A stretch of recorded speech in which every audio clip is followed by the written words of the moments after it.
All right, everybody. Today we are starting domain and range. We are doing all things domain and range today. We are going to begin with just a little bit of a kind of a review of writing or interpreting, I guess I should say, inequalities and how they relate to a number line, because these skills are going to come in handy today when we have to write our domain and range, because we will use this notation. So just like last week we were talking about just a little quick review of the number line and our inequalities. We need that because, of course, there's a reason we covered it. We have to be ready to write domain and range from graphs, and we do that with inequality notation. So let's start by talking about if you were to have these instructions: graph -5 is less than x is less than or equal to 4. Okay, I want you to not overcomplicate this. Think about what this means is we want the values of x that lie in between the numbers. So in between -5 and 4. And so on our number line, -5, that's our kind of our far left boundary, right? So we're going to go put an open circle at -5. Because remember, we talked about how open circle corresponds with the less than or greater than if there's no equal to bar. So we also want to go ahead and make our mark at +4. So we say that x is less than or equal to +4. So I'm going to come over here to the 4, but I'm going to fill that one in. And so how we would show this on the number line is our answer, our solution sets, would be all the values of x that lie in between -5 and 4, including the number 4, but not including -5. So we could I'm just going to do a little shading here in between. And so this is how we would translate that inequality statement onto a number line. Now, x's, we're going to read those left to right. So x, we'll start trying to tie that to the word domain.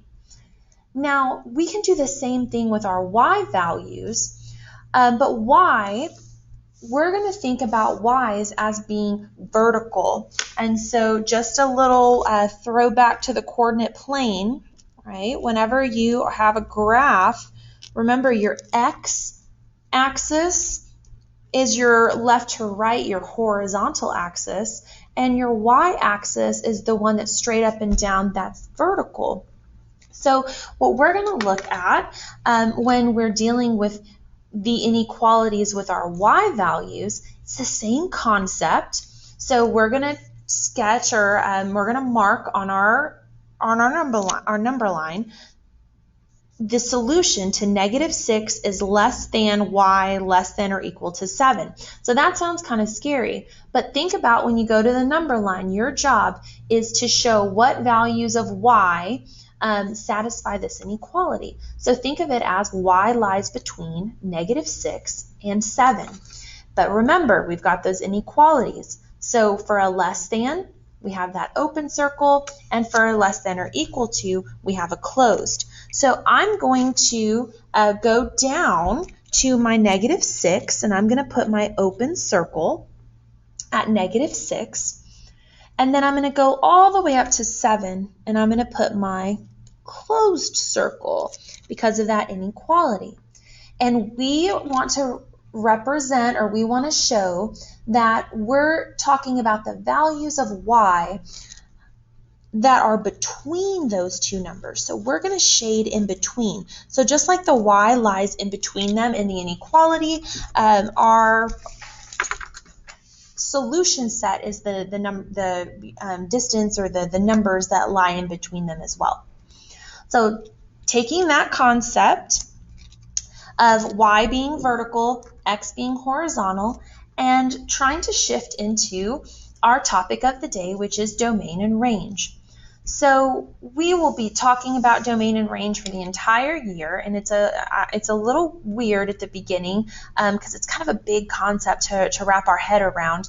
It'll make more and more sense every day as we keep adding in layers and layers of it, and we'll start to look at real world applications and real problems, and we'll be able to bring in a little bit more, I think, of the conceptual understanding of what we're doing here. But for today, if you walk out of class knowing that the domain are the x values and the range are the y values, and then how to work with these inequalities from our graphs, you are right where you need to be.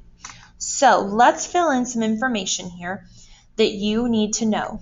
The domain of any of our relations, so functions, graphs, we're going to start with graphs today, but the domain is going to be the x values, so going left to right, the x values written from, I'm going to put kind of two things on here.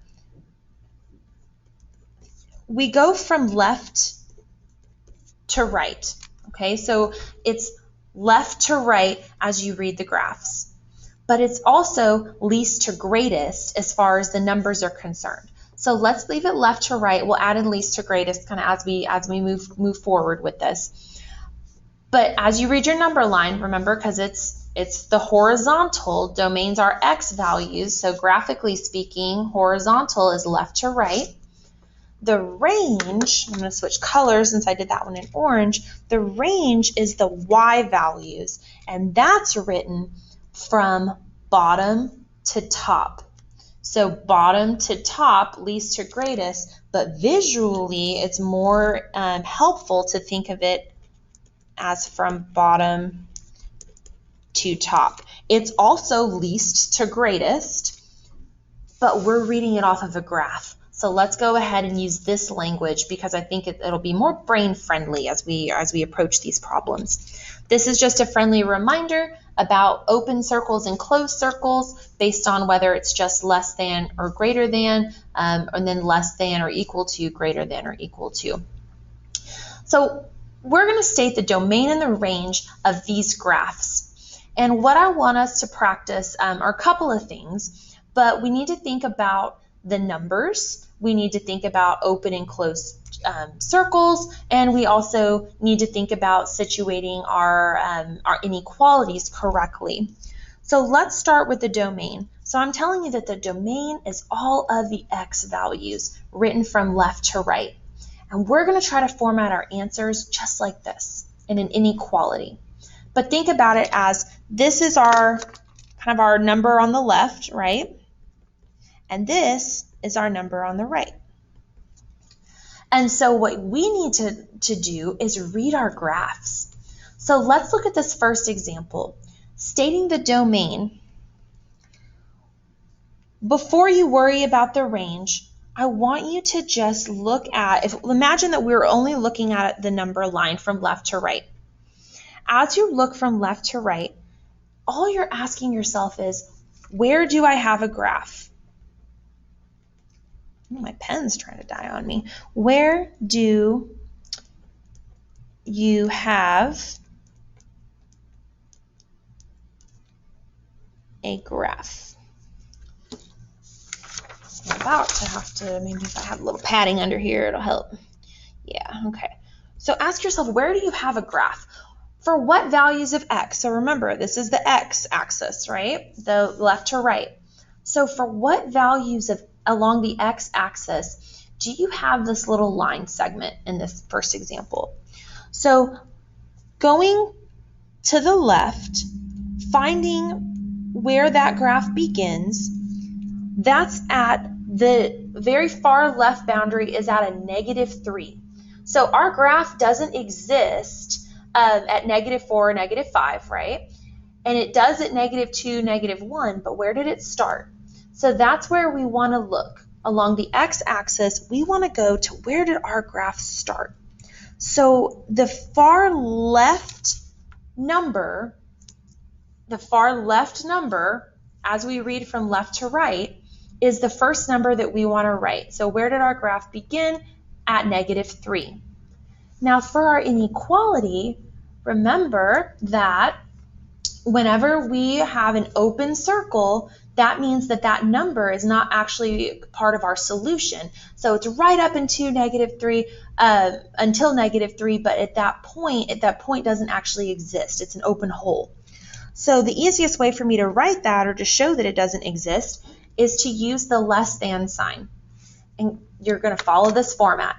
We're trying to say that our answer for the domain is all of the x values that exist between the number on the far left, and then let's find that number on the far right. So where does our graph stop? So as we go from left to right, I have a graph, I have a graph, I have a graph, I have a graph, and all of a sudden I stop. So right here at 2, that is my number on the far right. So from left to right, I have a graph from the -3 x value all the way to the +2.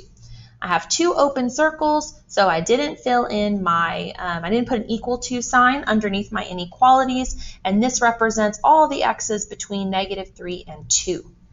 So now we're going to repeat this process, but with the y values. So remember, this is the trickier part. The y's go from bottom to top, bottom to top. So we want to start by identifying, so remember y-axis, and they're labeled for you, but I'm just like recolor coding here. So forget x's for a second. Now we're shifting to vertical. So where is the lowest point that you have a graph? Well, to me, it appears to be, and we can mark it, it appears to be at -5. So -5 is the lowest point, lowest y value. So that's what I write on my on the left side of my inequality. And so over here, we could even say this is like our bottom number, right? And then this is our top number. So on the left side, it's the lowest point. On the right side, it's the highest point. So from bottom number,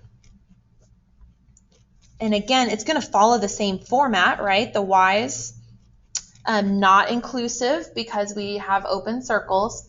You just have to go find that top number. So thinking from bottom to top, all right, I have a graph, I see a line segment, it exists all the way up until this boundary. So it stops at the y value of +4. So that is going to be my next number. So that's my top number. So that represents domain and range of the first one. So let's take another look. This time we have a curved graph. So let's play around with this one. So let's start with domain. Shift our focus to left to right. So domain, go to your furthest left point where you have a graph, and let's see where that value is on x. So domain, left to right, go to where your graph is and come down and see, okay, so what is the furthest left point I have? -4. It's an open circle. So remember, it's always going to follow this format. You just have to decide if you're using just the less than or the equal to's with it. It's domain, so it's x's. And then I want to see where's my other boundary. So I have a graph, my graph exists. I'm just trying to find the boundary points essentially. And when I get to x is a +4, remember, because we're going from left to right for x, when I hit that +4, that's the farthest right. So remember, left to right. That's the furthest right that I have a graph on x for my domain. But because this is a solid circle, I'm going to fill in that little equal to sign underneath. So that's my x's from left to right. Now my range, that's my y's. So remember, y's, we go bottom to top, bottom to top. So I'm going to find the lowest point I have a graph, and I'm going to come and follow it over here and see, okay, where's the lowest point that I have a graph? At -4.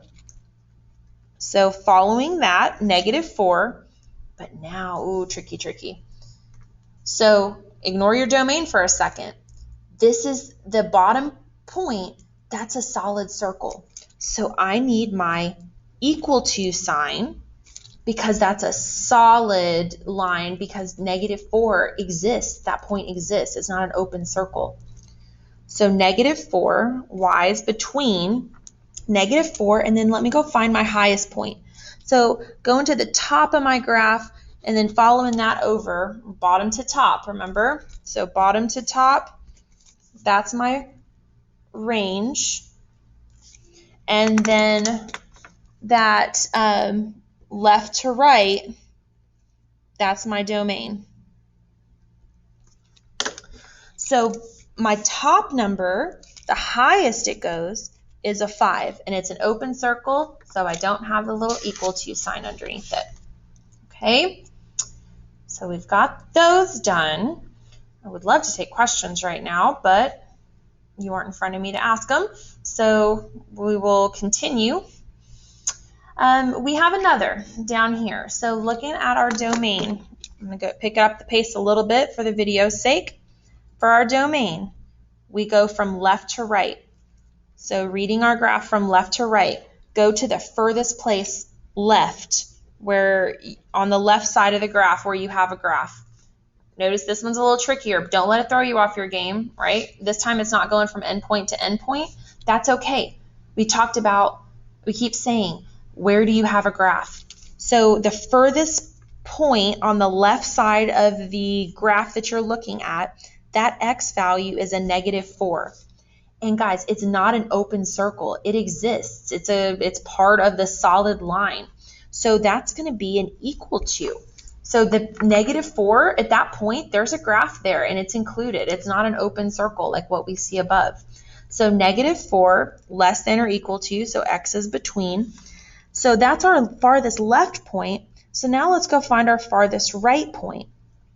So our graph is going to go all the way over to a +4, and it has solid circles. So that's going to be how we would write that solution. Now for our range. Range is those y values. So remember, lowest point to highest point, bottom to top.